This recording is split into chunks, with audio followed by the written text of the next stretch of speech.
Welcome, everybody, to the Hounds podcast. This is your home for field trialing and deer dog hunting. It'll be stories and discussions on the world of dog hunting. So let's drop the gate, cast your hounds, and get ready for another episode of the Hounds podcast.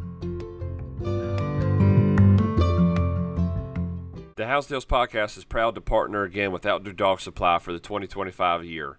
Outdoor Dog Supply is the leader in online garment sales with their world-class trade-in programs. The guys are not just a business, they're houndsmen and women too. They test their products out in the field, put them to the test, get the latest in garment equipment, and they stay locked and loaded and ready with field trial equipment, collars, leashes, and so much more. Visit their website today at outdoordogsupply.com, and we want to thank Outdoor Dog Supply for their support not only for the podcast, but in field trials across the country. When you're looking for your next purchase in equipment, make sure you keep Outdoor Dog Supply in mind. Now, let's get this episode going, guys.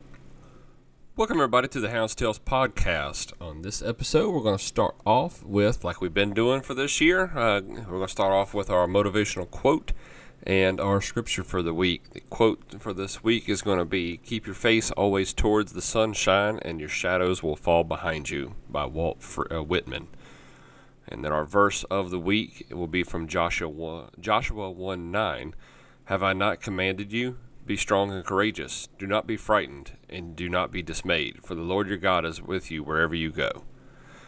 So that is our little motivation before we get really into the episode this week, guys. It's been a super busy week. I'm sure if anybody's friends with me on Facebook, you've probably seen it was my anniversary weekend. So the end of the year is a busy time of the year for me, guys. I know it's a busy time for everybody, but I have a lot of things that hit really, really quick and kind of distract me a little bit from some of my some other things. And when I get behind the eight ball, it kind of makes things a little difficult on catching up. So I'm going to be riding solo again tonight. I do have plans for one that's going to be really cool. I'm hoping to maybe get that recorded in the next week or so. And then we're going to got some other guests I'm trying to get lined up, trying to make a few things happen, guys, before the end of the season. We don't have much longer left, y'all. Hunting season's coming around. I know bow season started here in Virginia. Looks like everybody down in South Carolina is running really well. I know North Carolina, I think, starts up here in just, I think, next week, if I'm not mistaken. I think opening week for the maybe even for the dogs. I'm not sure if it's for the dogs or not down in Carolina, but excuse me, there is an opening week next week. I know a lot of the Carolina boys are looking forward to. So, killing season's coming, baby. Killing season. Ready to get this started. Y'all, excuse me, we ran the fox pen a little bit last night. Great running. It was a little warmer than what we were hoping for, but it was great running. I know we ran at the beginning of the night. We were running in about 3 or 4 different packs, and then by the end of the night, it ended up getting to. I'd say we ended up down to about one big pack. We'd split up and get to 2 packs every now and then, but right there at the end of the night, we were running one big group. So definitely great running, guys. Sure, if you follow me on TikTok, you've seen the videos and maybe even on the Facebook page some as well. We got some puppies. They are growing like weeds, guys. Growing like weeds. They are out of my razor dog, and then my heartbreaker Jip, my brood Jip. She we got six of those in that cross, and then I got 4 of my saber dog, and my Betty Lou dog. We did some in-house breeding this time. Took some gambles. It was a really busy time, and I should have probably reached out of the house, out of the lots, and bred at least one of those Jips to something outside, but time management was poor. I think they come in heat right during the middle of the series, getting into that hot streak, if I remember right. So it was really difficult for me to get away, so I just decided to say, you know what, let's take a gamble. Let's go in-house and see what happens. So, but they are growing strong, man. It's I'll kind of roll this into what I want to talk about today. And I wanted to get into culling. For maybe some of our, more inexperienced listeners, or new to the sport, new to dogs, maybe getting into it. Culling is removing the weak links from your kennels. We're taking dogs that are bringing you down and moving them to somewhere else. I'll get into a lot of ways to do it, why we do it, how we do it, and kind of the ins and outs of culling and why it makes sense. But these puppies, man, I was kind of laughing. We got both groups, and I'm very, very excited for both groups. But I think at a very young age, you can really put an eye on a group of dogs, on a pack, and say, all right, that pack right there has got potential. It's their attitude, it's their demeanor, it's the way they carry themselves. The Razor and Heartbreaker pack, I say pack, the litter. They're 5 weeks old. They were born on August 27th. So we're looking at 5, getting close to 6 weeks old now. They are all over the place in the lots. They are bouncing all over the top of each other, chewing on the wire already, doing the aggravating stuff that puppies are doing. They're fighting with each other, playful fighting, puppy fighting. But they're very, very active. They're very, very energetic. And it's like, oh man, these dogs are going to have that attitude. That's the attitude that I like to see out of dogs at 6 weeks old. Now I know it's really, really hard to say, okay, these dogs are going to be something or not going to be something at 6 weeks old. But there are signs that you can pay attention to at that young of an age. While the Sabre and Betty Lou Cross, they are not quite as energetic. Now, they are a little bit younger. They are about a week and a half younger. They were born on September 7th. So today, as I'm recording, as I'm recording, they just turned a month old. So we are right at 4 weeks old, 31 days compared to they almost 6 weeks old now. So they still got some time to say, okay, yeah, I'm going to be that energetic. But I know that Heartbreaker Razor Cross is looking pretty nice as far as their demeanor goes. Something I'm going to experiment with this time, and I think this is something that I've noticed that a lot of your bigger kennels will be doing. There are times that, of course, you can tell at a young age, maybe they're a little small, maybe they're a little more not as confident, that it's time to move dogs on at that 6 to 8 week range. After they got their first round of shots, after they're weaned off the mama, all that kind of good stuff. When they get to that point, then you can see maybe you got 1 or 2 in that litter, and you're like, oh man, this dog's okay, but maybe it'll make something, but I can already tell at that young age that that's not going to be the dog for me.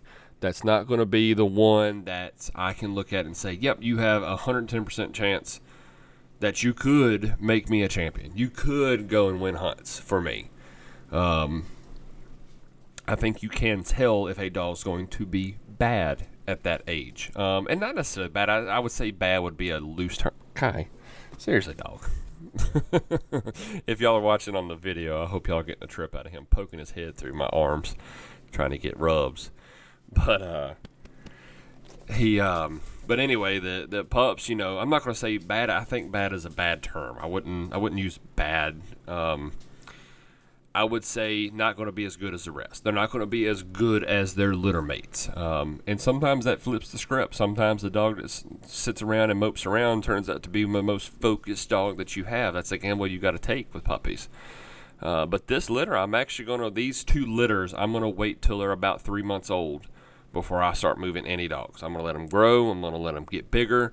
I want to watch them move. I want to watch their movements. That's one of the biggest things I want to see. I want to see how they move as they get their legs under them, as they start getting bigger, as they're progressing.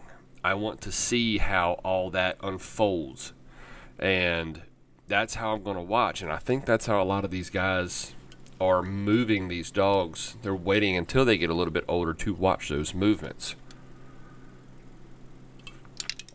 Now, I'm probably saying all this on the podcast, and then you're going to see pups for sale and be like, well, we know that dog sucks. I'm not going to try to get an arm and leg for him either, guys. But, you know, I think that's kind of the route I'm going to take this time before I start moving them at a young age. I think that's how I'm going to progress these dogs and make these dogs do the most for me and be the most beneficial. So, like I said before I got into that little spill, culling. There's a lot of reasons that we cull. Cull, however you want to say it, whatever, C-U-L-L, culling. It's moving on from dogs. Why do we cull? We're going to start there. The old phrase, iron sharpens iron, comes to mind. Iron sharpens iron, but if you keep beating against a blunt object, you're going to make the sharp object blunt. I'm sure there's a fancy phrase for it, and there's a way to say it that makes it sound a lot better than what I just gave you. But anyway, keeping a bad dog around that won't progress, it has a potential to bring your good dogs down. It's very important as a kennel, as a team, as a group, that you have to cull. You have to move on from dogs. The thing you have to... There's a couple things to think about as you're getting to this point. What do we want of our hounds? That has to be a personal choice. That has to be something that you decide... Sorry, I'm going to try to do it that way. I didn't like how that light was shining on me in the video, guys. Excuse me for that. You have to decide as a owner, as a houndsman, as a deer dog guy, as a competition hunter, what do you want out of your dogs? Do you want dogs that are just going to pack? Do you want one or two good dogs and to have two or three good dogs that are just pack dogs? Do you want something that is you're going to go to a hunt, you're going to enjoy just being there, you're going to say, hey, maybe I'll sneak into the top 10, that'll make the weekend even greater?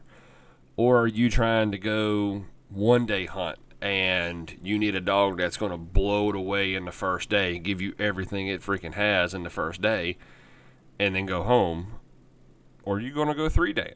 You know, there's a lot of choices that you got to make. You got to figure out what you want as a houndsman. That will decide a lot of different factors. How far do we let these dogs grow and advance before we move them? You know, as a deer dog, so for example, I have deer hounds that are, let's say they just turned 2 years old a month or two ago,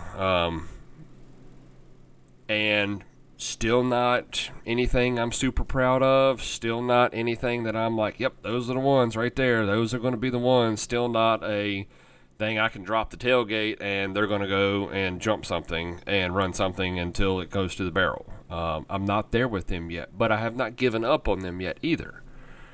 At 2 years old, to some of y'all probably like, man, what are you doing? Why are you waiting so long on these dogs?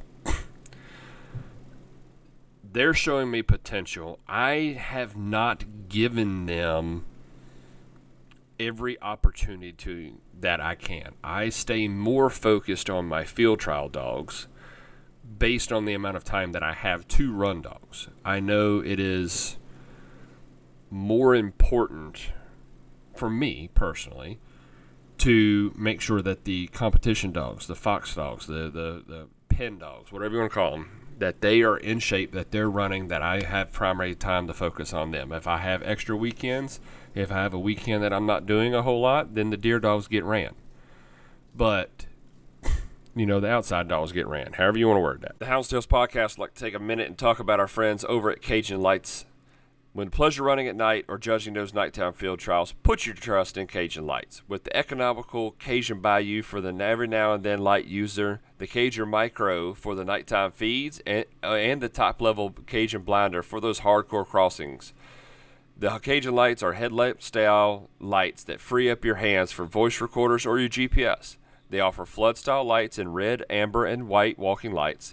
Then the top-of-the-line 4-level main beam light. If you're having a hard time catching crossings at night, give the Cajun Light a try on the red and amber setting to catch the game with the easy flick of a switch and go right back to your main beam light and see your hounds in action.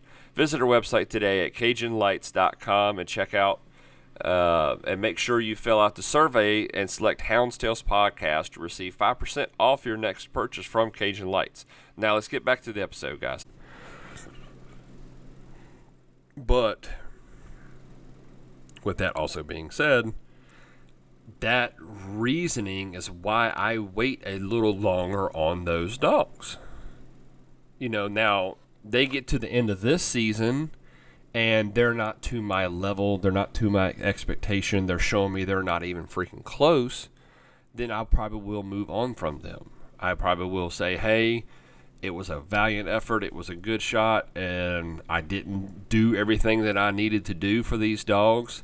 They might make a great pack for somebody. They may be somebody's best dogs, and we'll get into that here in a little bit too. But, I would move on from them if by the end of the season I can't have a little bit of confidence and say, hey, it may not be 100%, but 75% of the time when I turn the dogs loose, they're going to go out there and they're going to jump a piece of game, and we're going to get a deer killed in front of them.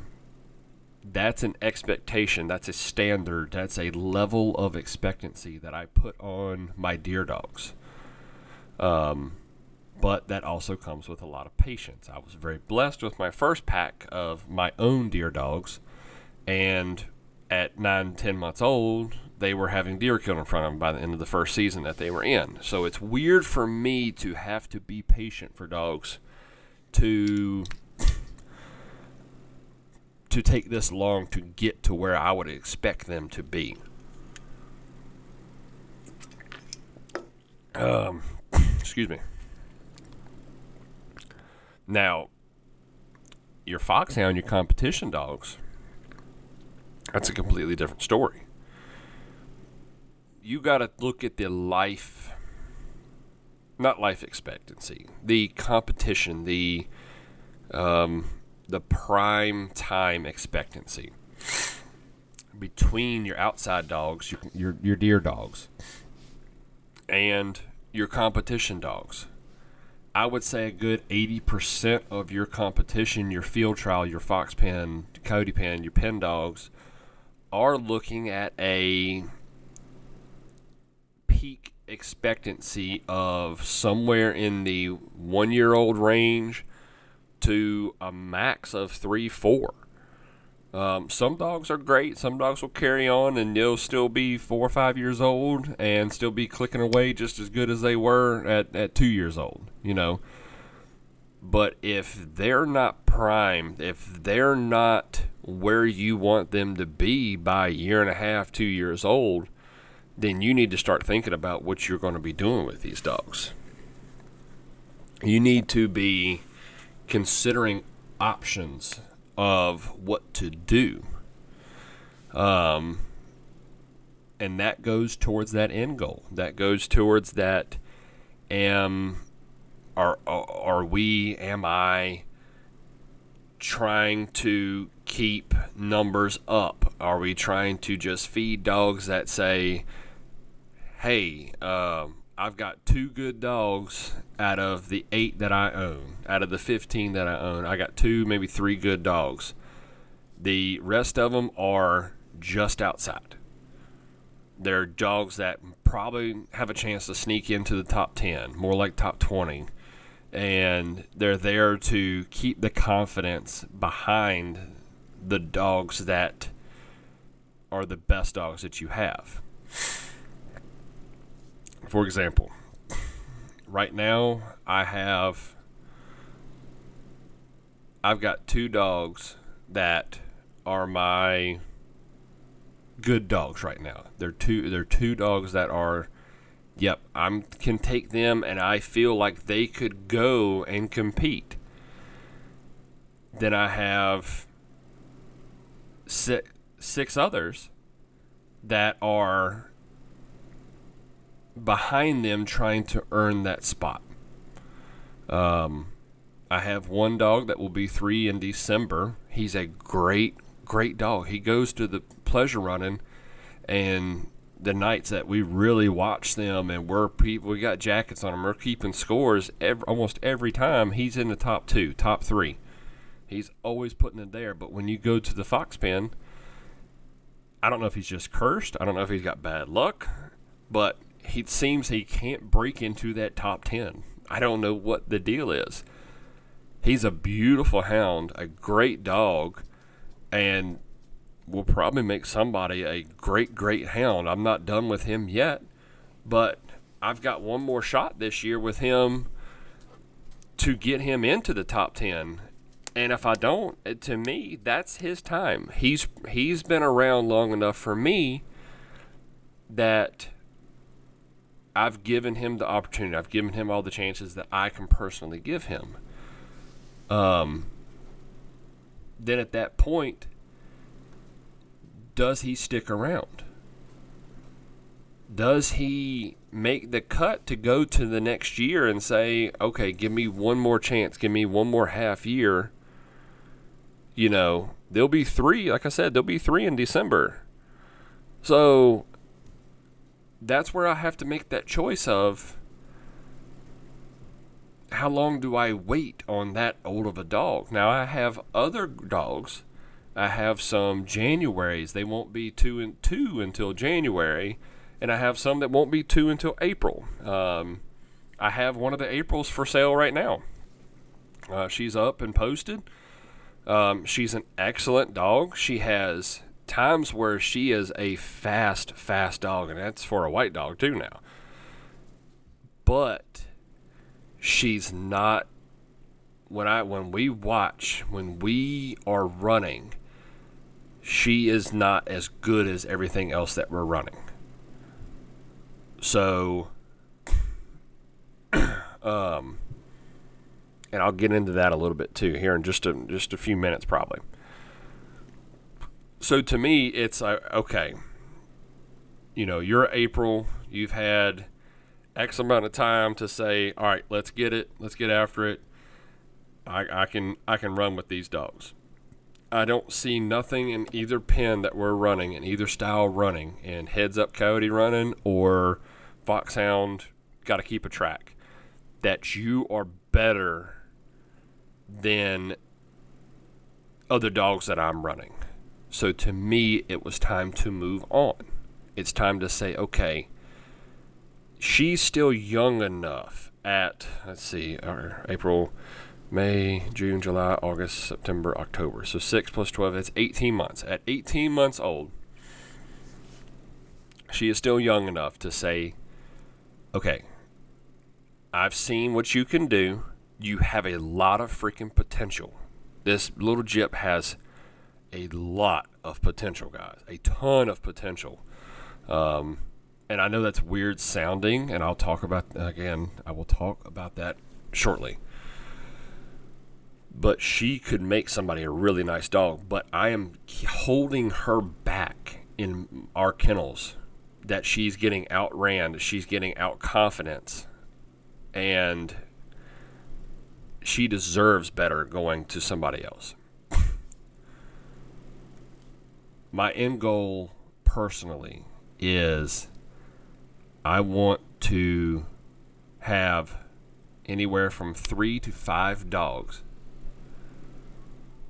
that I can say, yep, I can go to this hunt, I got a good feeling about them. They're going to go.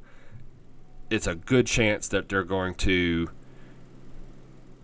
It's a good chance that they're going to place. I feel confident that I'm going to these things, and I'm still getting in. I was just talking to my buddy Justin Cochran, or Cochran. I never remember how to say your last name, and I do apologize for that. So don't shoot me. I was talking to him, and that's when we were talking about is like, what do you want out of your dogs? And I don't want to go with 5, 6, 7 dogs, and I know I have one shot. I got one barrel. The rest of them are, I'm just throwing darts, and hoping to hit the board. It's a growing pain. It takes time. Just getting into the competition side, it takes a long time to find those dogs. I was very fortunate last year to have one make a field champion. It still blows my mind that we've made one this fast. But since then, I've been just on the outside. We've placed at another hunt. We're getting there. We've made some noise, but I want to get to that point where when I roll up to a hunt, I'm like, they look at me and they're like, "Oh crap, he's bringing them dogs again." And I know there's a lot of work behind that. I know it's a lot of movement, but I think this culling process is part of that. So next on the talking point is, how do we cull? Culling to me is an art form. And what I mean by that, there's a balance to finding how you cull, when you cull, the way you cull.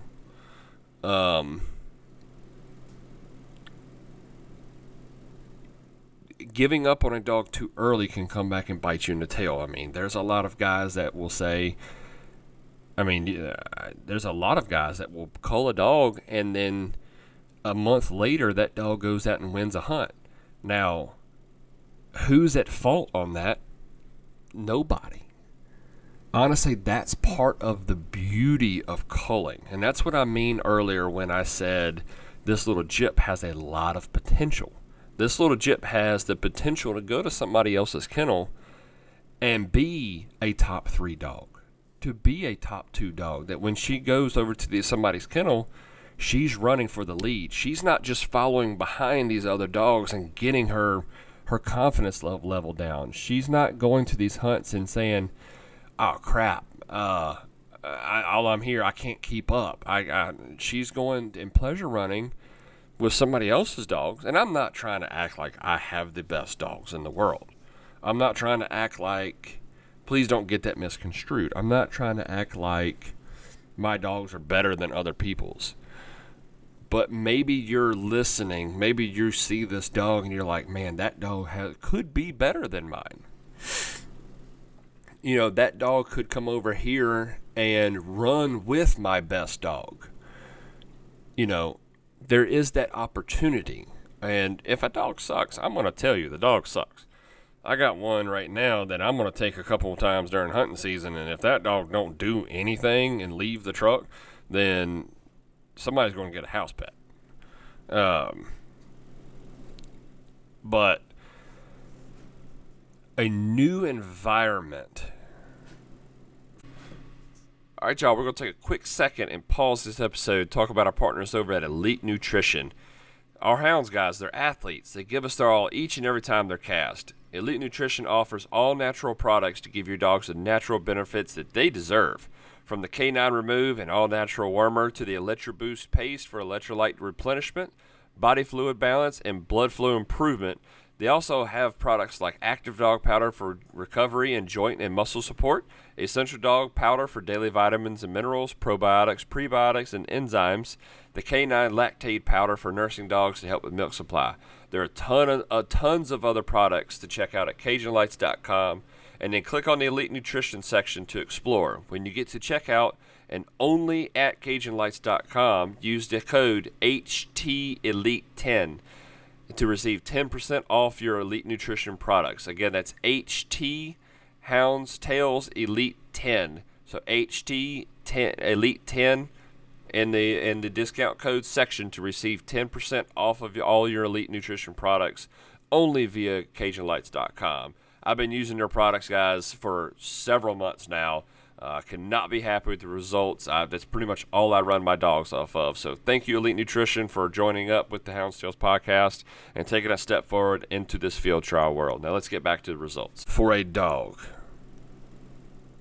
can be beneficial for not only the person culling, it could be beneficial for the dog, and it could be beneficial for the recipient of the dog.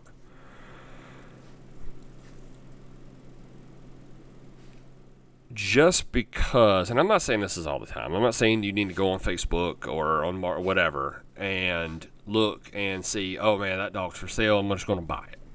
Or, oh man, that dog's for sale, I need to give that dog a try. And waste $500, $300, whatever the case may be, on buying a dog from somebody. There are reasons that people cull dogs. If a dog is bad, I'm going to be honest, me personally. Not everybody's going to be like that. But anyway, that's a whole different topic. Anyway, there is a lot of potential to culling a dog for everybody. Right now, that white Gyp, she is getting beat, but she has potential. So if I move her now, she's still young enough to, if somebody did want to take her and put her on the outside, you can take her and put her on the outside and very potentially learn the outside very well and become a great deer dog or become a great outside foxhound. She's got a great nose. She's got a great move to her. She very well could be whatever you wanted. She's young enough to do that. And that's part of that balance, is not waiting too long. You get to too old of a dog, they're going to be set. They're going to learn a trait. They're going to learn certain habits. They're going to get dialed in on those habits, and that's going to be it. There won't be no changing. If you can change them, it will be very hard to change. So like the older dog that I was talking about earlier, he's never been on the outside. He's not going to be able to just flip that switch and go to the outside and be able to be a great outside dog for somebody. I'm going to have to find somebody that needs a dog that could upgrade their kennels. But this, whoever gets it now, I can't wait but so much longer. You get to be in the 4 or 5 year old range and just a fox pen dog. Nobody's going to want a male that is 4 or 5 years old. So you got to be strategic about your movements of your culls, about your timing. Now, somebody could take this dog at 4 or 5 and could be a great training dog for somebody. It could be, maybe they run it a couple times and it is the fastest thing they have or the best dog that they have. And they say, well, I have a great stud dog now. I'm going to use this dog and I'm going to breed this dog. There's a lot of reasons you receive on the cull end. It could benefit everybody. So there's culling too soon and culling too late. I don't want to wait too late on this Gyp because I don't want somebody to miss an opportunity to make this dog better. I'm culling at the 18-month-old range because she still has the potential to be better for herself and potentially be a great dog for somebody's kennel.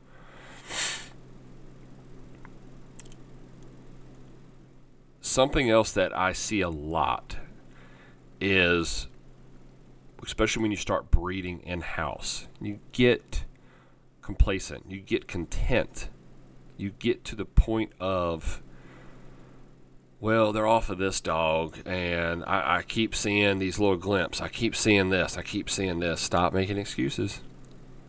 Stop making excuses. Excuses will get you absolutely nowhere in life, and it will get you nowhere in this sport. It will get you nowhere with dogs. If every time you go out, 90% of the run, the dog is goofing off, it's doing something. It's, you're out in the deer woods, and it's running the roads, and it's hanging in the back of the pack. It's not doing you any good. It's not barking, whatever. And then the other 10%, it's like, oh man, that dog's on fire. You can't focus on that 10%. You need to be focusing on what that dog does the entire time. And if the bad is outweighing the good, don't be content with the 10%. Don't look at a dog and say, well, I don't have that Jip anymore. That's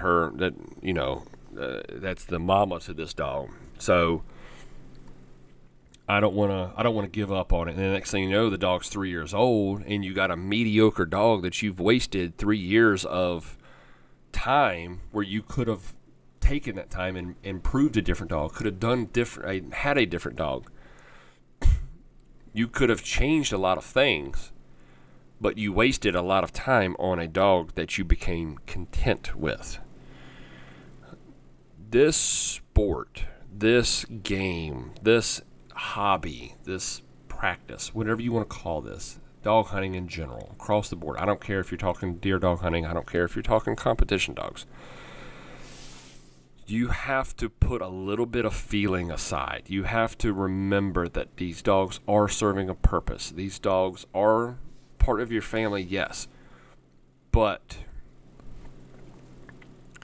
think about it like this. If you are a parent, you will understand. If you want to be a parent, if you have any idea about kids or grandkids, you're in a small town, okay? And your kid is a dreamer. Maybe he's got an arm like Brett Favre. Maybe he's got the move of Patrick Mahomes. Maybe he's the next Josh Allen. Maybe he's a heck of a race car driver, and he could be the next Jeff Gordon, next Dale Earnhardt, whatever. Are you going to make him content? Are you going to be content with something that has the potential to go somewhere else and be all he can be? With your kid, with your grandkid, with yourself. And say, nope, I'm going to stay in Podunk Town where if I make six figures, I got lucky and landed in the one place within 100 square miles that pays that good. But, man, I could sure throw the pigskin back in the day.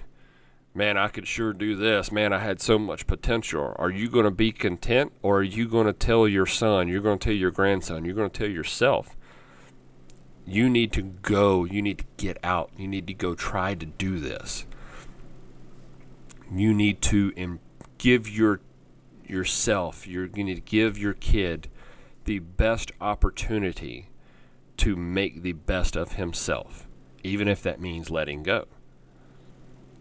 That's how I view culling a dog, is don't become so content with yourself. Don't make the dog content with being a mediocre dog that you hold him back on potentially being something better for somebody else and better for himself or herself. That's kind of where I look at it as a whole, is moving dogs only improves the situation most of the time for everybody. You know, maybe you got a new car owner that's looking for the best driver out there, and your son walks up and he says, hey, would you give me a chance?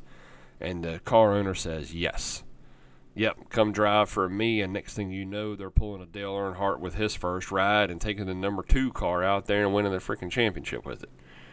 You know, the dog's the same way with a different owner. Maybe there is that owner out there listening that I need something a little bit better. My dogs are okay, but they don't have that go. They don't have that drive. I need to spend a little money. I need to invest into something. I need to invest time and money into a dog that's going to improve the situation. The Hounds podcast is happy to announce our newest partnership with Low 10 Outfitters. If your kennel is looking for new apparel to rock to the next field trial or the upcoming hunting season, look no further than Low 10 Outfitters. They offer shirts, hats, hoodies, coats, and other accessories with custom logos for your kennel or your hound's name to go on. With top quality merchandise and long-lasting quality, you can't go wrong with Low 10 Outfitters. Now we are offering Hounds Tales Podcast apparel on their website at low10outfitters.com. Be on the lookout, guys. It's there. Go purchase it. We're live, guys. Go in, go purchase it. Low10outfitters.com. Click on the Hounds Tales section for your Hounds Tales apparel and the Hounds Tales Pin Series apparel. So thank you so much for Low 10 Outfitters for teaming up with the Hounds Tales podcast. Now let's get you back to the rest of your episode.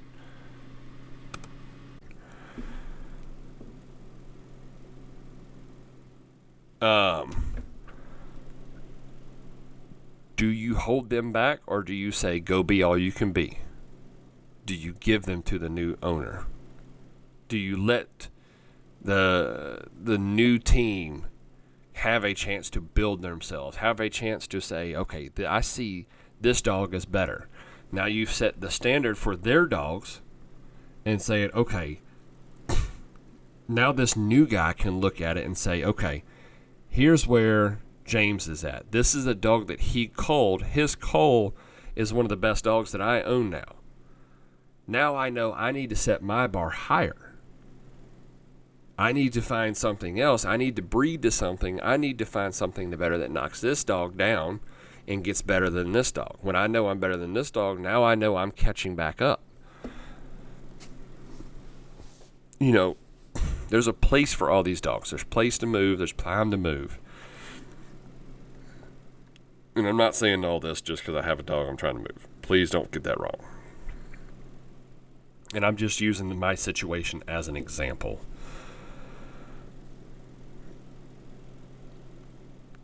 Improving from culling is a big thing. Advance your kennels. Pick a couple dogs that say, hey, these are my top 3, these are my top 4, and these are my top 1. Whatever you're comfortable with keeping, whatever you're comfortable from moving on. Make room for dogs to come in and be better. You don't need to be in a kennel that has 30 dogs and only 4 of them are worth a crap. What are you doing with the other 26 dogs? Move on. Move on from it. Guys, if the biggest takeaway from this is choose what you want to do. If you choose your timing, if you're okay being patient, understanding. But every dog that you keep that you're not okay with, every dog that you keep that says, man, I just don't know about this dog. Every dog that you're sitting there at the lots and you're saying, don't know. Every one that you do like that is a missed opportunity for yourself to be better and be what you truly want to be as a houndsman. That's part of being a houndsman. Don't forget, these are just dogs. I know they're not just dogs, but they are dogs, okay? Improve yourself, improve them, make things better this way. Culling is a art form. Culling is a reason. There's a reason behind culling. There's a chance for culling to improve everybody's situation. So I hope all that made sense, guys. I'd love to hear some feedback on this. I love when guys message me and let's talk dogs. I'm a little busy, you know, the work I'm in right now keeps me a little busy, and it's harder for me to conversate hardcore, but I definitely try to keep on the up and up and talk with you. I try to reach out and have those conversations. So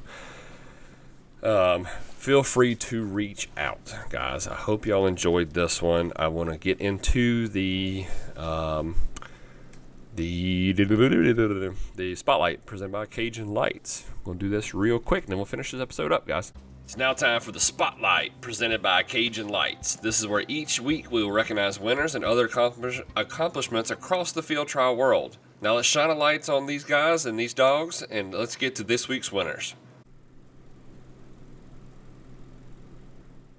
Alrighty, start with the PD.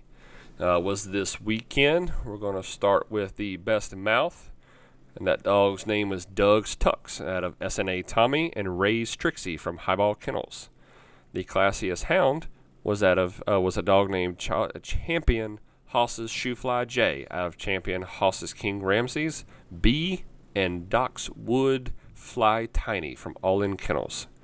The combination winner was Richardson's Chanel, or Channel, I guess that would be Chanel, out of Kane's Foo Bar, and CP's Carolina from Broke Neck Kennels. I tell you what, them Kane's Foo Bars keep showing up. I've been noticing that name hitting more and more here lately. I think that's going to be one y'all need to watch out for. That Foo Bar dog seems to be throwing some pretty decent stuff in all kinds of different directions. And the field champion from this hunt is Tomahawk's JP, and that dog's out of Broadway's JP, and Tomahawk's Victory from Tomahawk Foxpen Kennels. The one we don't normally get to see a whole lot of, the Trig Nationals at Foxtail. The best mouth was JCC's Wildman Roscoe, dogs out of Traffic Circle Blue and Traffic Circle Dixie from Jeff Van Camp. The classiest hound combination dual and field champion is Traffic Circle's Beauty, dogs out of Traffic Circle Blue and Traffic Circle Emmylou from Brett Robertson. The North Florida FHA also had their hunt this weekend. The best mouth was out of Trib's Smoke, the dog's out of Henderson's Lotto, and Tanya's Amy from Paul Tribble. Classiest hound was D&H Buttercream out of D&H Butterbean and D&H Gold Rush, excuse me. The dual champion was D&H Widowmaker, dogs out of D&H Showtime, and Presley's Izzy out of D&H Kennels. And the field champion was Rose Creek Joker out of Champion Wicked Walker Batman and Rose Creek Bonnie from Rose Creek Kennels. Big one day this weekend was the Run for the Rides. The winner of that hunt was BCK's Xena out of Valentine's B and Shawnewick's Brittany from Big Creek Kennels. And last but not least, the Virginia State at Pools this weekend. The Derby class best mouth was Crying Fox Big Girl out of T. Jesse Wissard and Anna's Cherry from Field Creek's Kennel. Classiest hound was Humphrey's Chase out of T. Jesse Wizard as well, and Humphrey's Chloe from Bird Mill Kennels. Combination and Derby winner was Cedar Lane Oscar T out of Champion Old School Pungo and Cedar Lane's Boogie T from Cedar Lane Kennels. The all-age class, the best mouth was Flat Creek Turbine out of Champion Bowties Turbo and Bowties Rita from Flat Creek Kennels. Combination winner was Humphrey's Piglet out of Rocky Ridge Alpha and Humphrey's Casey. Then that comes from, or Cassie, I believe is the correct pronunciation. Sorry about that, William. And that dog's out of Bird Mill Kennels. Classiest hound and field champion was Atkins Dorothy out of Silver Bullet's Big Stick and Champion Atkins Runt Runt from Silver Bullet Kennels. So congratulations to all the winners from this weekend's guys. I want to thank y'all all so much for listening and bearing with me on these episodes where I'm by myself. I know it's not quite the entertainment as it is with a guest, but we're going to work on it. I'm trying my damnedest, but sometimes it just doesn't work out, guys. So, all right, everybody. Thank y'all so much for listening. We'll be back at it again next week for another preview of the championship hunt. And like always, guys, happy hunting.